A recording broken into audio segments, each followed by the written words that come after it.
Hello student, good evening. पांडुलिपि वाला चित्रकला का जो हमारा अध्याय चल रहा है पहला, कक्षा 12 के लिए, उसमें मैंने बच्चों आपको आपने जो पीछे 2-3 मैंने वीडियो डाले हैं उसमें देखा होगा या देख लेना। उसमें छोटे क्वेश्चन मैंने डाले हैं 3/4 के, 1/2 के। और आज हम इस वीडियो में करने वाले हैं इस चैप्टर की व्याख्या। तो देखिए, सबसे पहले चित्र सूत्र के बारे में जिक्र किया गया है इसमें कि चित्र सूत्र है वो क्या होता है।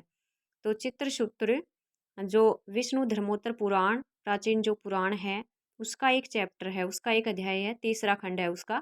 और जो कि ये जो विष्णु धर्मोत्तर पुराण है ये 5वीं शताब्दी का ग्रंथ है।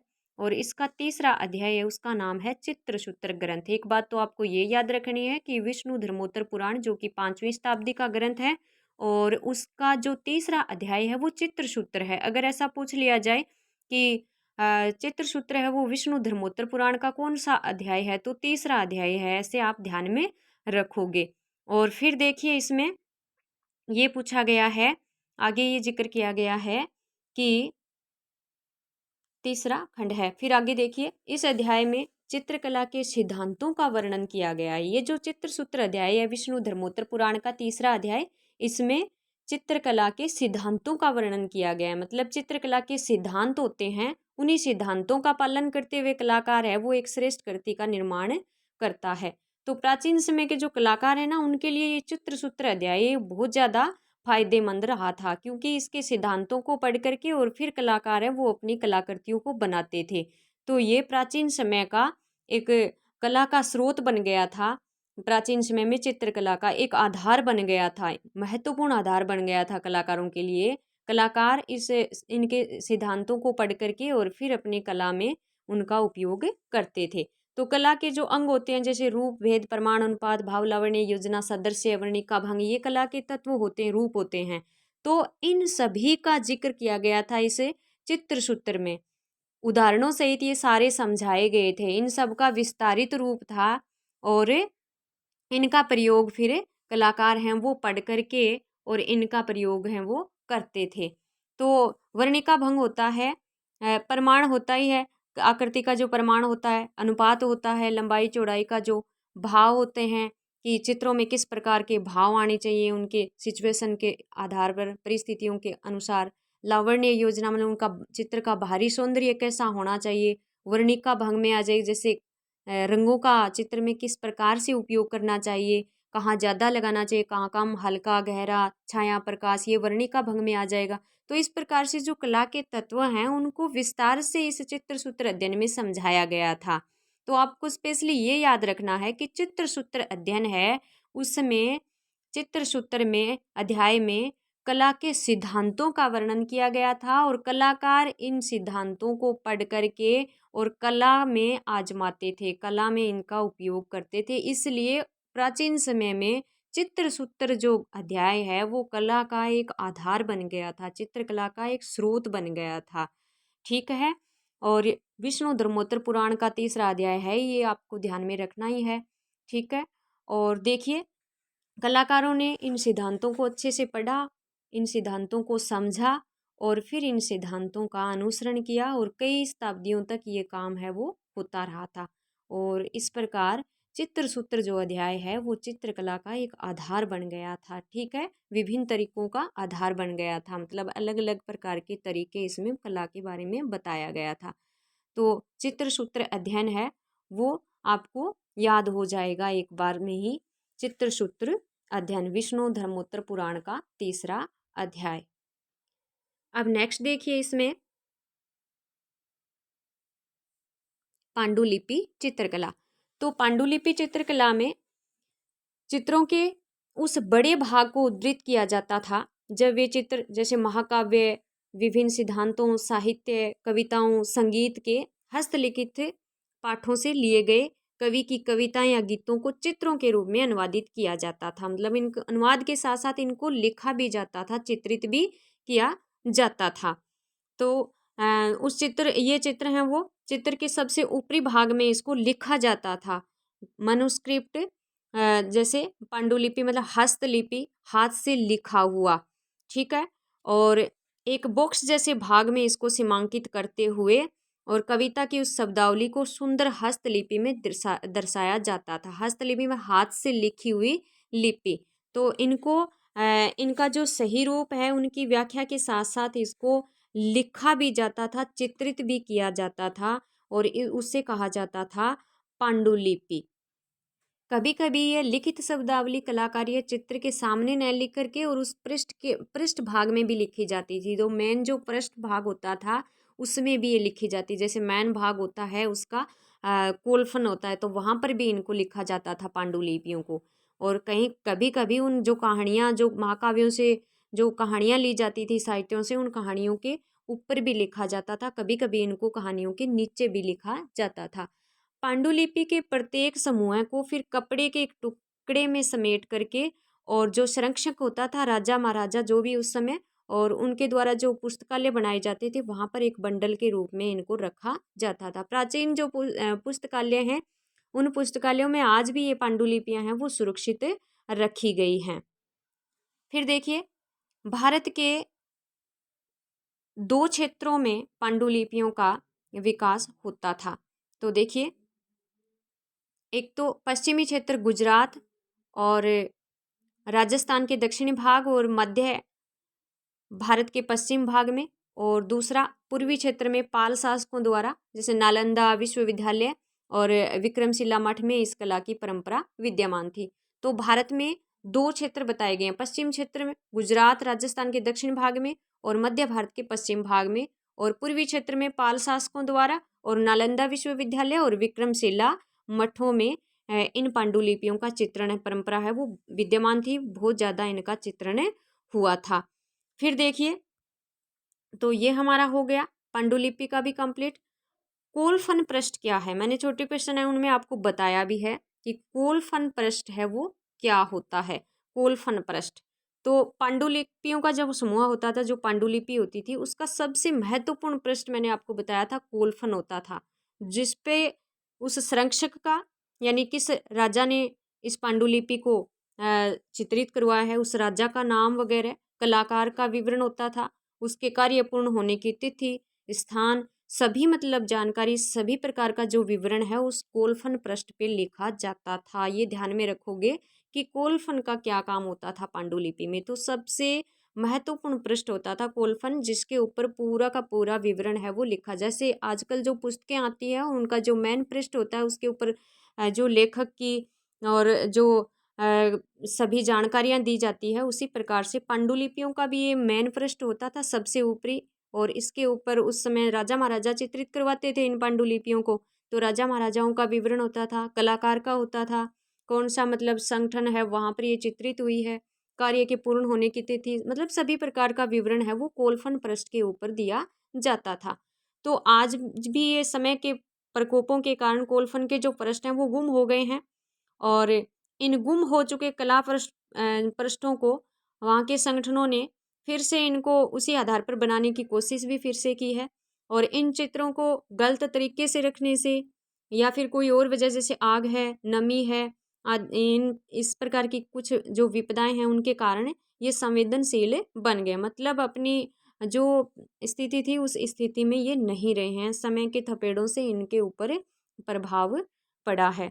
तो आपको मेनली ये ध्यान रखना है कि कोलफन पृष्ठ हैं वो क्या होते हैं। तो पांडुलिपियों का मेन पृष्ठ होता है कोलफन पृष्ठ, फिर से देखिए, और उसके ऊपर जो जिसने पांडुलिपि चित्रित करवाई है, यानी राजा महाराजा जो उस समय कौन था, और कलाकार, संगठन, कार्य करने की जो तिथि, कब पूर्ण हुआ कार्य, सारा विवरण है वो कोलफन पृष्ठ के ऊपर रहता है। ये मेनली आपको ध्यान रखना है। उसके बाद आते हैं हम लघु चित्रों पर कि लघु चित्र क्या है।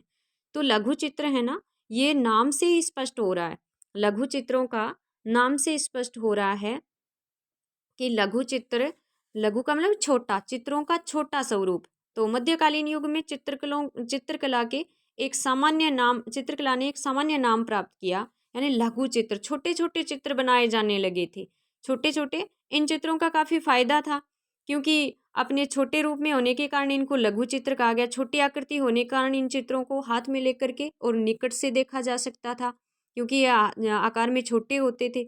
एक स्थान से दूसरे स्थान पर लाने ले जाने में भी सुविधा होती थी, और इन छोटे चित्रों को उपहार स्वरूप भी दे देते थे। व्यापार भी इनका होता था, आदान प्रदान भी होता था एक साम्राज्य से दूसरे साम्राज्य में। राजा महाराजाओं को उपहार स्वरूप भी, भेंट भी इनको किया जा सकता था। और इन्हीं वजह से इनकी छोटी आकृति होने के कारण और इनको कहा गया था लघु चित्र। लघु, तो इनमें देखिए संरक्षक है ना जो राजा महाराजा, वो अपने घरों की दीवारों को इन लघु चित्रों से सजाते थे। और लघु चित्रों को कला का बहुमूल्य एवं कीमती माना गया था।